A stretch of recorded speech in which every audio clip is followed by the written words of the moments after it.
Jeff with Lenco Diesel Performance here again for another Tech Tip Tuesday. This week for our Tech Tip is going to be installing piston cooling jets or piston oilers, you know, a lot of people call them, but piston cooling jets, the little thing that squirt oil at your piston and cool your piston and lubricate the wrist pins. So we're working on a Duramax, so we've got our Duramax piston oilers laid out here along with the bolts. I've got a Cummins one here because I'm going to cover something on that. First off, on a Duramax, a lot of people may not realize this, the bolt for your piston cooling nozzle is a check valve. So if you look inside the banjo, you see a spring and a ball. That's a check valve. The purpose of that, it takes 30 psi of engine oil pressure to pop these open. So in the event of lower oil pressure, they will close and save as much pressure as possible. So when you got an older wore out engine that's idling at 25 psi, the pistons aren't seeing any oil. Not the end of the world, but it's idling for a long time. You're not getting any oil to your wrist pins. The reason I bring that up, before you go installing them, you want to clean them. Part of the cleaning is to make sure that it's working, it's sealed up, and more importantly that it pops open. Whenever we clean them, after we clean, we spray brake clean and then blow it through the hole. So I don't know if you can hear that, but in the video, but very distinct audible noise when it pops open, and you can see it mechanically function inside there. So just a little tip, kind of side note there about that. But what I wanted to go over was the importance of checking the alignment and paying attention when you're installing oilers. So as far as a helpful tip, magnetic sockets are great. Duramaxes aren't too bad. They're not really deep down in the block, but on a Cummins, they're pretty far down in there. Especially if you put a girdle on, then they can be hard to reach. So the magnetic metric socket set is an awesome tool. Another thing, it's a great tool. This 1/4 inch, universal nut driver with a 1/4 inch female bit on the end is awesome. So you can thread them in there and then immediately torque it, and that's all with the magnetic socket. So using your magnetic socket, if you got it handy, otherwise a piece of electrical tape or paper works great too. But as I said, on a Cummins, this magnetic socket is so handy because you can get way down in there. So we always put Loctite on the banjo bolts for the oilers. It helps seal it, but more importantly, this is obviously a very critical part of your engine, so we don't want them shaking loose. On a Cummins, they only torqued, I think, about 11 foot-pounds. It's 15 foot-pounds on a Duramax. So, we use Loctite because they're not shaking loose. So we've got our Loctite on, using my magnetic socket. So what's cool with magnetic socket is all you do is just kind of hold on to it and you can fish it down in there. That's why, another reason I really like it. So make sure it's nice and flat. I keep my hand on it the whole time to make sure it's mated good against the block. So run it down, torque it. So again, it's nice and fast, works really good. So that's a useful tip there. But the main reason we want to do this was to show you the importance of alignment and the order that you do this. A lot of people, the first thing they do is put their oilers in, or one of the first things they do. Some people put the crank in and put them in. Some people put them in before. I always wait till the end, and for a good reason. When you put the oilers in, you need to check every oiler for clearance and alignment.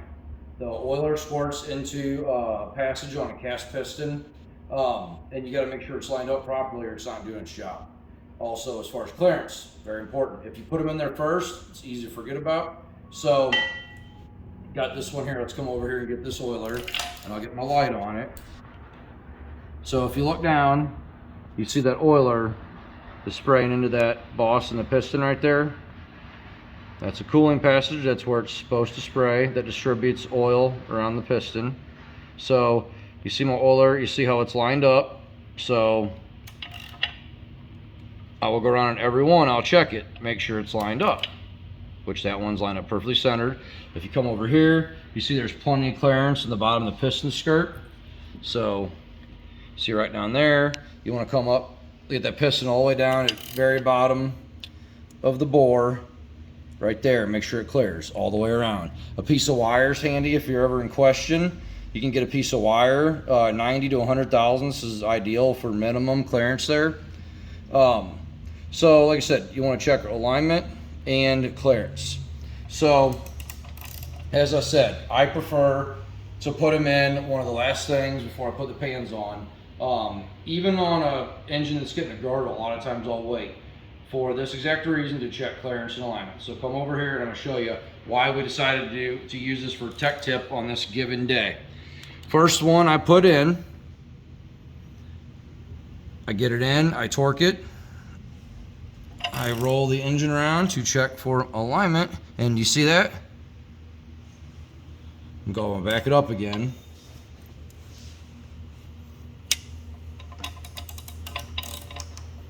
Okay, here we go. Watch that oiler. Piston skirt, oiler jumps over, dragging the whole time, and then I'm gonna stop right there. Look down at the hole. It's clearly not lined up. Come over here, get like this.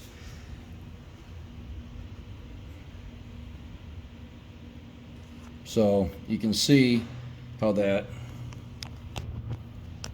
oiler is not lined up with the hole right there. It's contacting the piston. So what happened, somebody bent that, somewhere along the way, somebody bent that oiler, and that's not uncommon. That should also be one of the first things that you remove when tearing down an engine, is pull the oilers before you go knocking pistons out and got rods swinging around. Somebody hit that, or it could have been a failure on the engine. Broken crank. This core had a broken crank, so it could have been from the broken crank. But if you put them in there ahead of time and didn't think to check that, you're not going to feel that when you're turning it over. What's going to happen, it's going to do that for maybe 1,000 miles, maybe a couple thousand. It's going to give out and break. And then you've got you're dumping oil off, and you're not lubing that piston. And the first time it sees some high AGTs in that cylinder, that piston's going to crack or expand and drag in the cylinder. So that's why it's so important to check the alignment and check clearance. Another tip, since we're talking about oilers, on a Cummins, this is a used oiler off of Cummins. We put new ones in every time. We do not use aftermarket. We tried out some aftermarket ones one time, and this is like a OEM replacement aftermarket. I'm not knocking any billet ones or anything like that, but a OEM type factory design aftermarket replacement. The plastic wasn't as hard. You can see this thing is formed pretty good. What we noticed was when we put our banjo bolt in and we torqued it, and again, a Cummins, I want to say it's around 132 inch-pounds, 115 inch-pounds, so around 10 foot-pounds. When you would go to torque the bolt at the very last bit, you could watch this whole thing flex, and it pulled torque no problem, but that moved the oiler like this. It wasn't aligned with the piston, and it was obviously would have been putting stress on it. It probably would have broke. More importantly, since it was pulled that way, it would have went back this way naturally and twisted loose, falling out, been a problem. So on a Cummins, put some assembly grease, air, P-lube, or engine oil on the face of this or under the washer head. We still use Loctite on them. There again, they torqued even less, so we still use Loctite, but definitely put some lube on there. And as I'm torquing, I watch this very closely and make sure it does not move at all. Like I said, we do not use aftermarket ones because of that junk.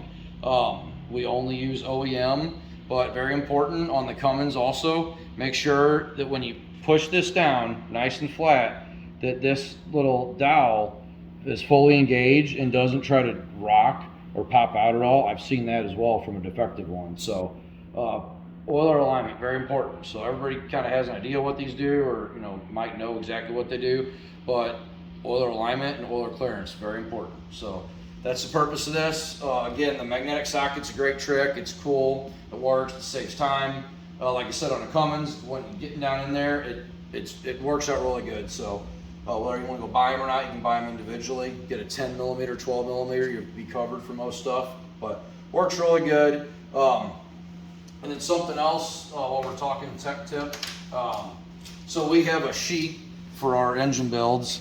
It's 3 pages long, but on the actual assembly, we go through and we check our piston rings, file fit them, and then we've got our valve to piston clearance, degree in the cam, and we've got our crank and cam in play, gear lash on the cam gear, piston protrusion, rod side clearance, which we've touched on that on another tech tip, and we recently added this, piston, oiler, alignment, and clearance, because it's easy to forget even for us. So this way here, we've got something now to remind us because it is important, and that shows why. So we've had engines come in with failures that had a broken oiler, bent oiler, so you can trash an engine because of that. You don't want to go building an engine or assembling an engine and have it come back because of an oiler. So hopefully that helps. As always, if you got any questions, feel free to hit us up. Thanks.